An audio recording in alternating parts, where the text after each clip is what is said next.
दोस्तों जियो financial service की बात करें तो स्टॉक के अंदर आज हमने कोई भी अप डाउन नहीं देखी। आप देख सकते हो कि बिल्कुल फ्लैट क्लोजिंग हुई है और इसके पीछे वजह है कि लोग इसमें वेट एंड वॉच कर रहे हैं।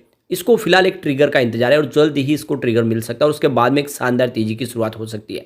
वैसे तो आप देख ही सकते हो कि जियो फाइनेंशियल सर्विस को लेकर जो मार्केट एक्सपर्ट है वो बहुत ज़्यादा बुलिश है और उनके हिसाब से भी अगर आप देखें तो ये आने वाले समय बजाज ग्रुप को टक्कर दे सकता है। और उसके पीछे वजह इसका बिजनेस और बिजनेस करने का तरीका जो हमने पहले भी देखा है। रिलायंस किस तरह से एग्रेसिव तरीके से बिजनेस सेक्टर में एंट्री करते हैं और फिर तेज़ी से मार्केट शेयर अपना बढ़ा लेते हैं।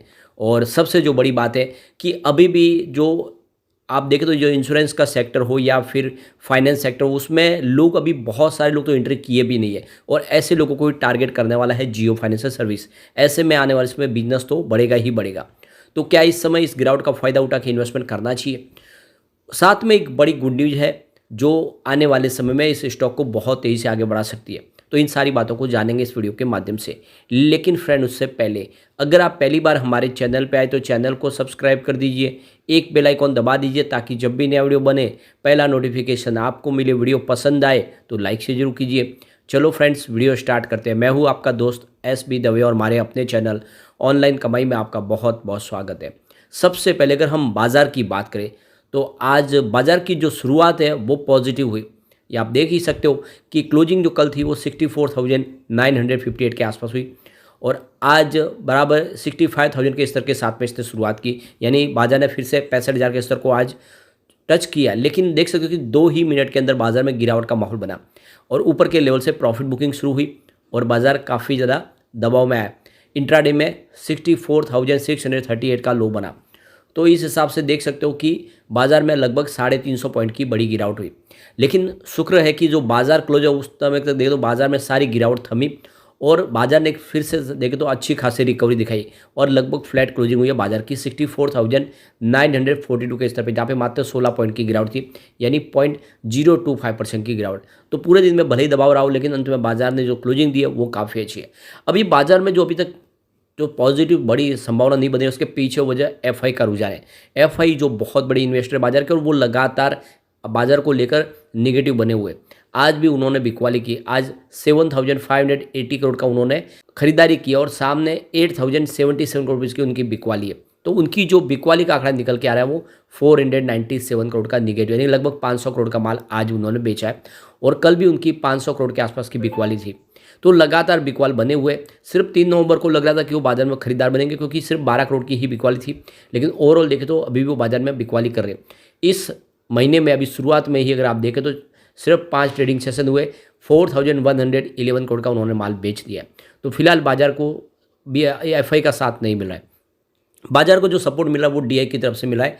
आज DI ने 8,596 करोड़ रुपीज़ की नई खरीदारी की, सामने 7,895 करोड़ रुपीज़ की बिकवाली की। उनकी खरीदारी 700 करोड़ की और पॉजिटिव है और इस महीने में उन्होंने करीब 3,167 करोड़ रुपीज़ की खरीदारी के लिए, ये बाजार के लिए अच्छी बात है। अब जियो फाइनेंशियल सर्विस की बात करें तो स्टॉक की शुरुआत हुई 217 के आसपास, फ्लैट शुरुआत हुई क्योंकि कल की क्लोजिंग 217 के आसपास थी।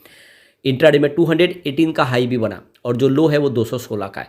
तो देख सकते हैं दोनों तरफ का माहौल बना। जैसे बाजार में कुछ गिरावट हुई तो ये स्टॉक भी थोड़ा नीचे आया, लेकिन जैसे इस बाजार संभला तो ये 218 तक भी गया। अंत में क्लोजिंग कल की क्लोजिंग के आसपास रही तो एक सीमित दायरे में स्टॉक ने ट्रेड किया 216 से 218 के बीच में और क्लोजिंग कल की उधरी रही। तो एक तरह से देख सकते हो कि स्टॉक एक नए ट्रिगर का इंतजार कर रहा है। आप इसकी परफॉर्मेंस से भी समझ सकते हो कि काफ़ी ज़्यादा यहाँ पे स्टेबिलिटी आ चुकी है। 31 अक्टूबर को स्टॉक 219 के आसपास था, कोई अपडाउन देखने को नहीं मिला। 1 नवंबर को स्टॉक 217 के आसपास है, 0.6% की गिरावट हुई। 2 नवंबर की बात करें तो क्लोजिंग 217 के आसपास रही जहाँ पे 0.1% की गिरावट हुई और 3 नवंबर को स्टॉक के अंदर फिर से एक पॉजिटिव माहौल बना। स्टॉक 219 के आसपास है 0.8% की तेज़ी के साथ में। लेकिन 6 नवंबर की बात करें तो स्टॉक फिर से आ गया 217 के आसपास 0.9% की गिरावट के साथ में। तो जितनी तेज़ी बनी उतनी ही गिरावट। आप देख सकते हो स्टॉक बहुत समस्या नहीं, लगभग हमें देखो 5 से 6 ट्रेडिंग से 217 के आसपास ही आपको दिखाई दे रहा है। यानी एक तरह से देखिए उसमें गिरावट भी थम चुकी है, बड़ी तेज़ी अभी बन नहीं पा रही। तो देख सकते हो कि जो अच्छी गुड न्यूज़ जिसके लिए यह है कि म्यूचुअल फंड की तो जो लिस्ट नई जारी होने वाली है, AMFI लिस्ट, जो जनवरी से नई लिस्ट शुरू होगी, उसके अंदर लार्ज कैप में एंट्री हो सकती है जियो फाइनेंशियल सर्विस की। तो कुछ बड़े बड़े स्टॉक है जिसमें IRFC भी शामिल है। तो ये अब की बार नीचे जो म्यूचुअल फंड की लिस्ट है उसमें association of mutual fund in India यानी AMFI में लार्ज कैप में शामिल होने की संभावना बन चुकी है। तो अगर ऐसा हो जाता है तो देख सकते हो कि फिर नया निवेश आना शुरू हो जाएगा और फिर इसकी प्राइस डेफिनेटली बढ़ेगी, क्योंकि बहुत सारे जो इंडेक्स फंड होते हैं वो सिर्फ इंडेक्स बेस काम करते हैं और बड़े इंडेक्स में ही काम करते हैं। ऐसे में लार्ज कैप में शामिल होने से एक नया निवेश मिलना शुरू हो जाएगा जियो फाइनेंशियल सर्विस को। तो यहाँ पे IRFC और जियो फाइनेंशियल सर्विस के अलावा power finance corporation, Polycab India, Macrotech developer, श्रीमान फाइनेंस, REC और इन कंपनियों को भी पोटेंशियल है कि वो आने वाले समय लार्ज कैप में शामिल हो सके, तो फिर संभावना पॉजिटिव बन जाएगी। अब यहाँ पे इसमें देख सकते हो कि काफ़ी बड़े म्यूचुअल फंड का भी निवेश है। इंडिया के बड़े बड़े म्यूचुअल फंड है, खरीदारी की करीब 4.71% की होल्डिंग म्यूचुअल फंड की है। तो उसमें 32 म्यूचुअल फंड है अलग अलग जिन्होंने निवेश किया हुआ है। सबसे जो बड़ा इन्वेस्टमेंट है वो फॉरेन पोर्टफोलियो इन्वेस्टर कैटेगरी 1 में करीब 20.96% की होल्डिंग है, और ये जो संख्या है वो बहुत बड़ी है। 922 ऐसे इन्वेस्टर है, फॉरेन इन्वेस्टर जिन्होंने निवेश किया है जियो फाइनेंशियल सर्विस में, उन्होंने भरोसा किया है। इसके अलावा जो बड़े जो इसमें है इन्वेस्टर जिनका नाम आपको शो हो रहा है, तो वो गवर्नमेंट ऑफ सिंगापुर है जिनकी 2% की होल्डिंग है, और यूरो पैसिफिक ग्रोथ फंड जिसकी 1.55% की होल्डिंग है। तो जिसकी होल्डिंग 1% से ऊपर होती है वहीं उसका नाम आपको डिस्प्ले में दिखाई देगा। अब यहाँ पे देख दो कि फॉरेन पोर्टफोलियो कैटेगरी 2 में भी करीब 91 इन्वेस्टर है जिन्होंने 5.52% की होल्डिंग ली हुई है। तो काफ़ी बड़े इन्वेस्टर ने, जहाँ पे जो इंडिया के अलावा जो विदेशों के इन्वेस्टर है वो ज़्यादा भरोसा कर रहे इस समय जियो फाइनेंशियल सर्विस के ऊपर। इसके अलावा अदर फॉरेन इंस्टीट्यूशन की जो होल्डिंग है वो भी आपको 15 ऐसे अलग अलग दिखाई देंगे निवेशक, और 0.10% की होल्डिंग है। तो इसमें आप देखें तो अलग अलग बैंकों ने भी यहाँ पे निवेश किया हुआ, करीब 29 बैंक है, 0.05% की होल्डिंग है। ये होल्डिंग कम है लेकिन बैंक बहुत ज़्यादा, 29 बैंकों ने निवेश किया हुआ है। अदर फाइनेंशियल इंस्टीट्यूशन भी है, 3 है जिन्होंने निवेश किया है। और जो सबसे बड़ी बात है यहाँ पे देख दो कि इंश्योरेंस कंपनियाँ, करीब 37 इंश्योरेंस कंपनी ने निवेश किया हुआ है, और बहुत बड़ी होल्डिंग है उनकी भी, 8% के आसपास की होल्डिंग है। तो स्पेशली इंश्योरेंस कंपनियां बहुत ज़्यादा भरोसा करी इस समय जियो फाइनेंशियल सर्विस के ऊपर। LIC ही की होल्डिंग देखें तो 6.66% की होल्डिंग है। कुल मिला के देख सकते हो कि काफ़ी अच्छा निवेश है, और ये सितंबर के आंकड़े इशारा कर रहे हैं कि आने वाले समय में एक बेहतर रिटर्न हमें देखने को मिल सकता है जियो फाइनेंशियल सर्विस में। अब इसके कुछ पॉजिटिव और निगेटिव पहलू को भी चेक कर लेते हैं। तो पहला पॉइंट ही निगेटिव, और वो है एनुअल रेवेन्यू जिसमें 75.66% की गिरावट है, जो 44.84 करोड़ के आसपास है last year. Second point positive, और वो है क्वार्टरली रेवेन्यू जिसमें 4,947% की ज़बरदस्त जंप देखने को मिली है, जो ईयर ऑन बेसिस पे 148 करोड़ के आसपास रहा है।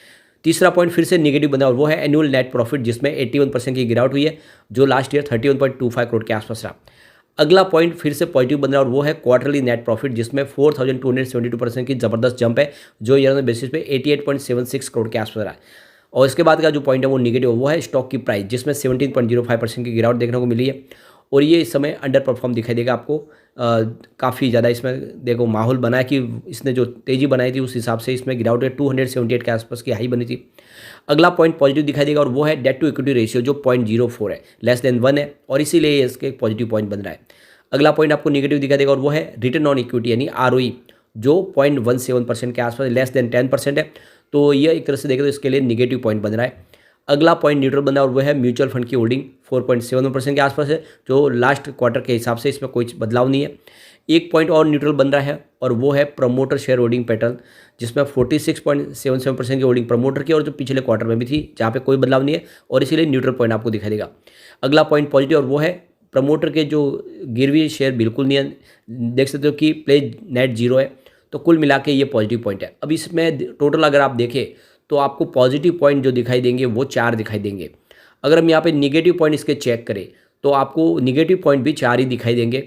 इसके अलावा 2 न्यूट्रल पॉइंट दिखाई देंगे। ओवरऑल अगर आप देखें इसका प्रदर्शन तो आपको 50-50 दिखाई देगा। जो कमजोरी है उतनी ही इसमें मजबूती भी है। ओवरऑल जैसे ही अब कारोबार एग्रेसिव तरीके से शुरू होगा, इसमें तेजी की संभावना बनेगी, तो ये डिप में खरीदारी का अच्छा मौका है। लॉन्ग टर्म का नजरिया लेकर निवेश करें, आने वाले समय ये स्टॉक आपको मालामाल कर सकता है। यानी इसका 2000 का टारगेट दिखाने का पूरा पोटेंशियल है आने वाले 5 से 10 सालों में। लेकिन फ्रेंड, कोई भी इन्वेस्टमेंट करने से पहले अपने फाइनेंशियल एडवाइजर से बारे ले ले या अपना खुद का रिसर्च करें, क्योंकि मैंने वीडियो आपके एजुकेशनल पर्पज के लिए ही बनाया। वीडियो पसंद आए तो लाइक से कीजिए और चैनल को सब्सक्राइब कर दीजिए। Thank you friend.